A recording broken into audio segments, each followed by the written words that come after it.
साथियों, आज बात करते हैं प्राणायाम की। आपने देखा होगा कई तरह के प्राणायाम हम लोग सब पार्क में देखते हैं। बड़े बुजुर्ग बच्चे सब करते हैं, स्त्री और पुरुष। कुछ लोग स्वास्थ्य प्राप्ति के लिए करते हैं, कुछ वजन घटाने के लिए करते हैं, कोई पेट को कम करने के लिए करता है, कुछ पाचन के लिए करते हैं, कुछ मोटा होने के लिए करते हैं। सबके अपने अपने उद्देश्य हैं। बेसिकली प्राणायाम का इनसे ज़्यादा संबंध नहीं है जिन चीज़ों के लिए हम लोग कर रहे हैं। प्राणायाम प्राण ऊर्जा को बढ़ाने के लिए सबसे बढ़िया इम्पोर्टेंट चीज़ है।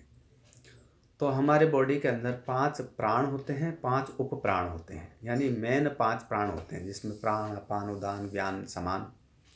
और 5 उप प्राण होते हैं नाग, कुर्म, कंकल, देवदत्त और धनंजय।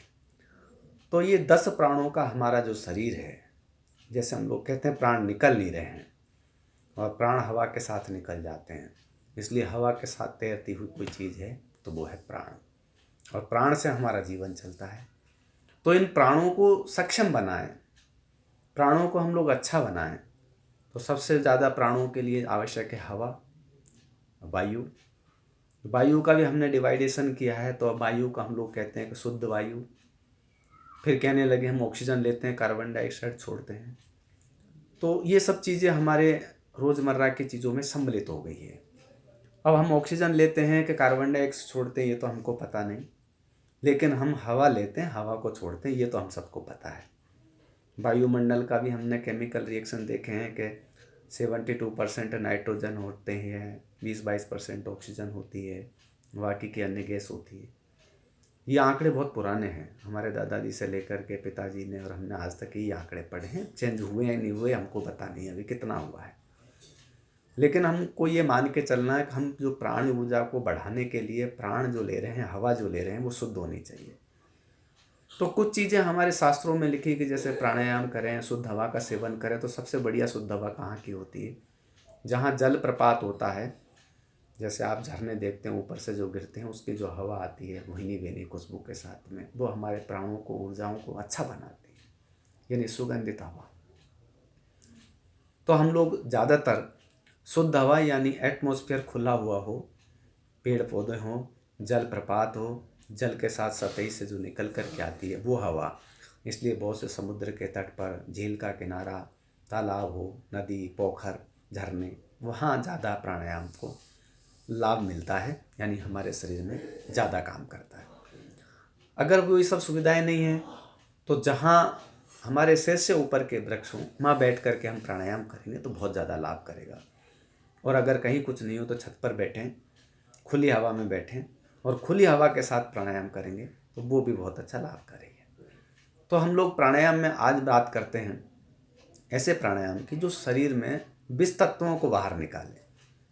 तो विष तत्वों को निकालने के लिए वैसे तो कपालभाति, भस्त्रिका, ये भी विष तत्वों को निकालती है, लेकिन आज हम बात करेंगे कपालभाति की, जिसको भी अब प्राणायाम में सब लोग मानने लग गए हैं। तो कपालभाति को कैसे करना है, इसकी विधि क्या है?